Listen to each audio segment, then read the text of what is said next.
Olá, tudo bem? Eu sou a Alessandra da Fontoura, eu sou professora do curso Tiaras para Bebê e eu vim aqui através desse vídeo mais uma vez falar com você sobre um assunto que causa bastante polêmica, bastante temor entre as artesãs, que é a hora de calcular o preço das suas peças.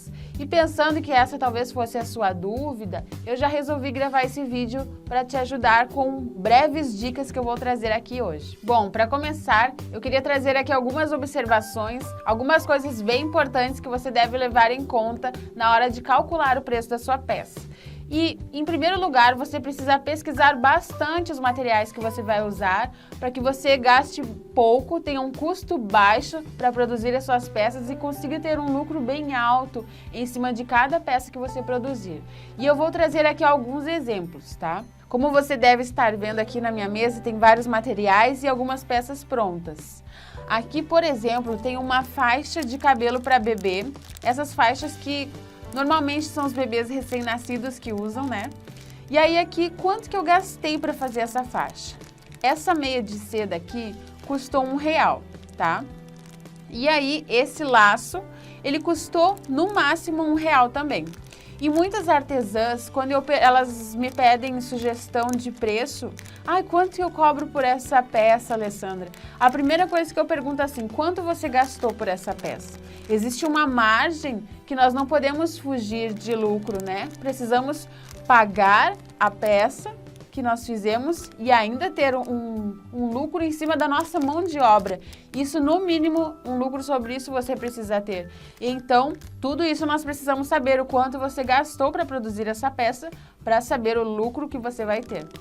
Então, aqui, você gasta no máximo R$2 para fazer uma peça como essa.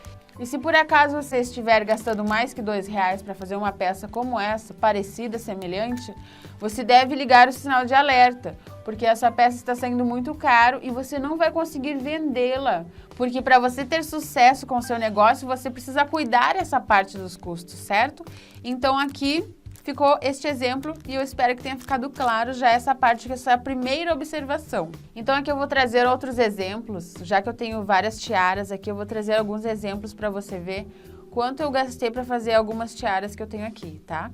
Por exemplo, essa tiara aqui, eu gastei para fazer essa tiara, para comprar essa tiara de metal igual essa aqui, eu gastei em torno de 40 centavos. Entre a peça e o frete, somando daí esse valor. Tá? E aí, com o strass, com a meia pérola, as pérolas aqui para enfeitar, pérola da flor, eu calculo meio por cima que eu tenha gasto aqui no máximo R$3. Algumas pessoas podem até duvidar que eu tenha gasto tão pouco material como eu estou falando aqui.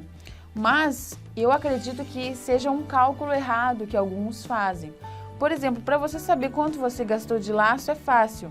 Em cada pacote desses da fita número 3, que é as fitas que nós mais usamos para produzir essas peças que eu ensino, é a fita número 9, número 13 e número 1. E essa aqui, ó, é a número 9.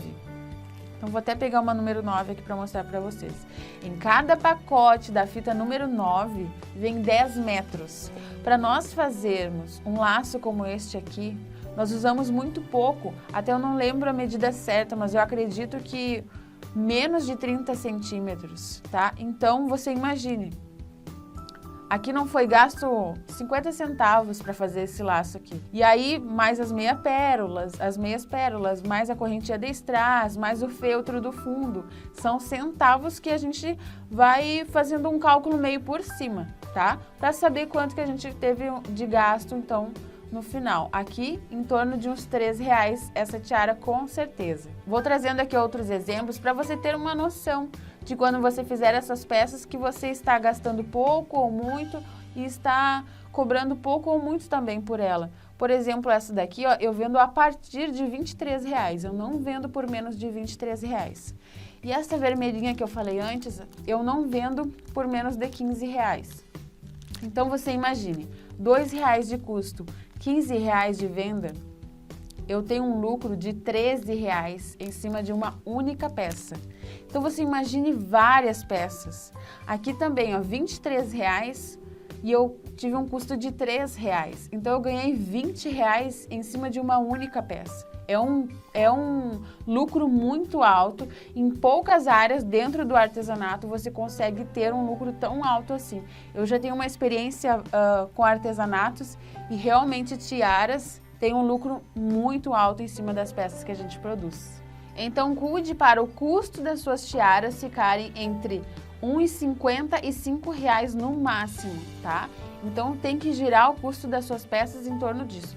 Claro, se você vai fazer algo muito luxuoso, cheio de detalhes e detalhes que tem um custo mais alto, pode ser que seja até entre R$ 6 e R$ 7,00, mas no máximo esses valores, tá bom? Eu quero te dar mais uma dica aqui de como você calcular o preço das suas peças, se até agora não ficou fácil para você entender qual preço você deve colocar nas suas peças. A dica é a seguinte: existe um site onde é só vendido artesanatos, que as artesãs criam a sua conta lá dentro desse site e postam lá os artesanatos que elas fazem e vendem. Então, cada uma tem uma loja virtual dentro desse site. Esse site se chama Elo7. É o site mais famoso de artesanatos do Brasil. E aí, o que você pode fazer? Você pode, por exemplo, como essa faixa aqui, você pode digitar lá para pesquisar: faixa de cabelo para bebê com flor de pérolas, vamos supor, tá?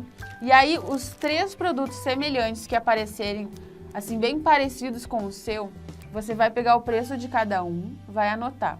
Aí você vai somar esses 3 valores e vai dividir por 3.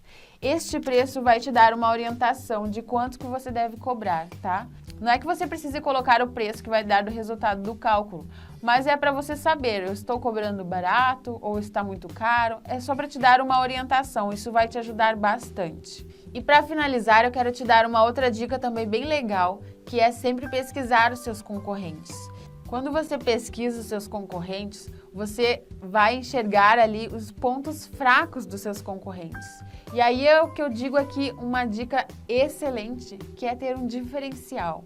Quando nós temos um diferencial, especialmente oferecendo aquilo que o nosso concorrente não oferece, nós nos destacamos no mercado e assim conseguimos mais vendas, conseguimos um público que talvez seja aquele que o nosso concorrente conquistou, mas também um público diferente, tá certo? Então, seja um diferencial, faça um trabalho com excelência, com qualidade, tenha custos baixos, que com certeza você vai ter sucesso para